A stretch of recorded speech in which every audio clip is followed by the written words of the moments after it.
বাংলার জমিনে একটা সংগঠন উপদ্রব বেড়েছে, নাম হচ্ছে ইসকন। জানতেন সবাই? সম্প্রতি একটা ঘটনা দেখেন, আমাদের চট্টগ্রামের আমাদের একজন মুসলিম প্রিয় ভাই সাইয়্যিদুল আলম আলিফ ভাই অ্যাডভোকেট, ইনাকে ইসকনের বিরুদ্ধে কথা বলার কারণে তাকে জবাই করে হত্যা করে। চিল্লা কর নাউযুবিল্লাহ। আমাদের মুসলমানদের দেশে 90% মুসলমানের দেশে একজন মুসলমানদেরকে ইসকন নামক জঙ্গি সংগঠন হত্যা করলো, আর আমরা কি আঙ্গুল করে বলে থাকবো? চিল্লাকন ঠিক কিনা? সরকারগুলো তো আহ্বান জানাই অনিত বিলম্বে ইসকন নামক জঙ্গি সংগঠনকে বাংলাদেশ থেকে নিষিদ্ধ করতে হবে, নিষিদ্ধ করতে হবে। চিল্লাকন ঠিক কিনা? এখন দেখেন ইসকন সম্পর্কে কিছু পড়াশোনা আমি করেছি, দেখেন কিছু তথ্য আপনাদেরকে দিই। ইসকনের পূর্ণরূপ হচ্ছে international society for Krishna consciousness, এটা হচ্ছে এর পূর্ণরূপ। এটা প্রতিষ্ঠিত হয় হচ্ছে 1966 সালে আমেরিকাতে নিউ ইয়র্ক শহরে প্রতিষ্ঠিত হয়। এটার প্রতিষ্ঠাতা হচ্ছে স্বামী প্রভুপাদ। ইনি কিন্তু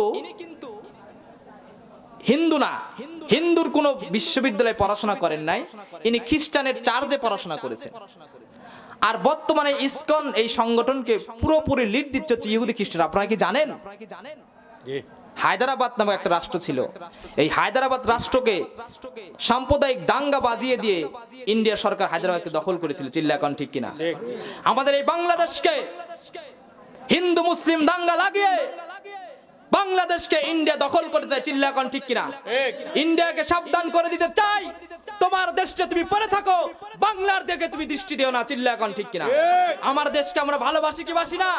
বাংলার জমিন থেকে তোমাদেরকে চিরতরে উৎখাত করে দেওয়া লাগবে। চিল্লাকন ঠিক কিনা? এরপরে দেখেন ইসকন এমন একটা সংগঠন, এই সংগঠন হচ্ছে সরাসরি ইহুদিদের দ্বারা পরিচালিত। এই তথ্য কোথায় পেলাম?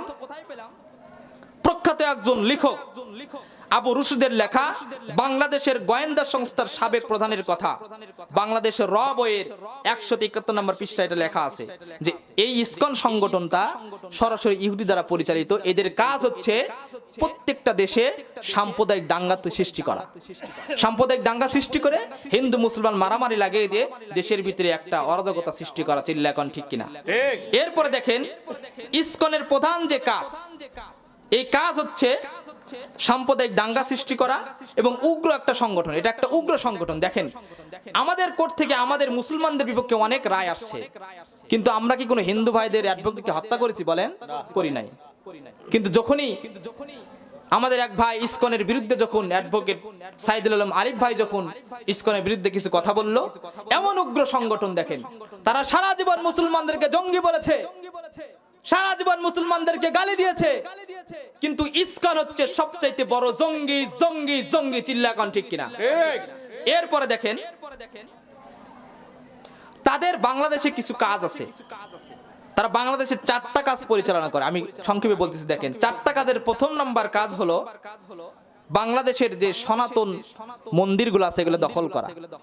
এগুলো ইসকনের প্রথম কাজ। দেখেন ঢাকা শহরের একটা স্বামীবাগ নামে একটা মন্দির আছে, ওই মন্দিরে ইসকন স্বামীবাগ, এই মন্দিরে এই ইসকন বাহিনীরা হামলা করে সনাতন ধর্মকে সেখান থেকে তাড়িয়ে দিয়ে ওই মন্দির তারা দখল করেছে। শুধু সেটা নয়, পঞ্চগড়ের মতো একটা জায়গায় ওখানেও তারা সনাতন ভাইদেরকে তাড়িয়ে দিয়ে মন্দিরগুলো দখল করেছে, ঠাকুরগাঁয়ে এক অবস্থা করেছে।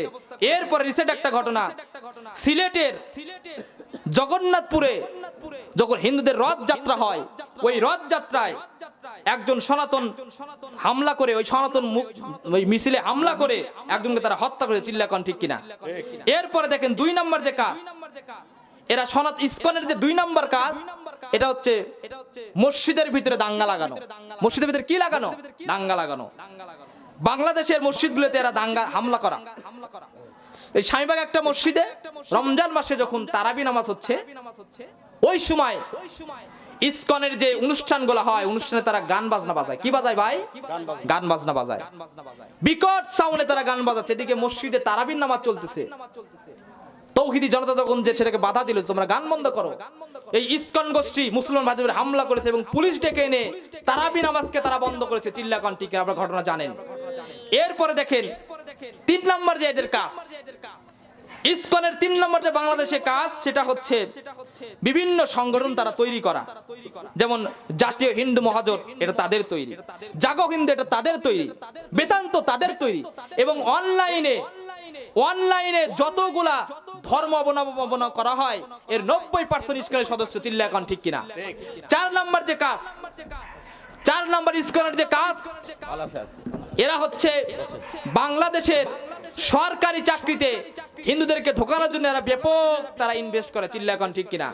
এই জন্য দেখবেন বড় বড় সরকারি চাকরি দেখবেন খালি হিন্দু, এরা কারা ঢুকেছে? ইসকন ঢুকেছে। চিল্লা এখন ঠিক কিনা? কাজে বাংলাদেশের সার্বভৌমত্ব যদি রক্ষা করতে চাই, ইসকন নামক জঙ্গি সংগঠনকে দ্রুত নিষিদ্ধ করতে হবে। চিল্লা এখন ঠিক কিনা?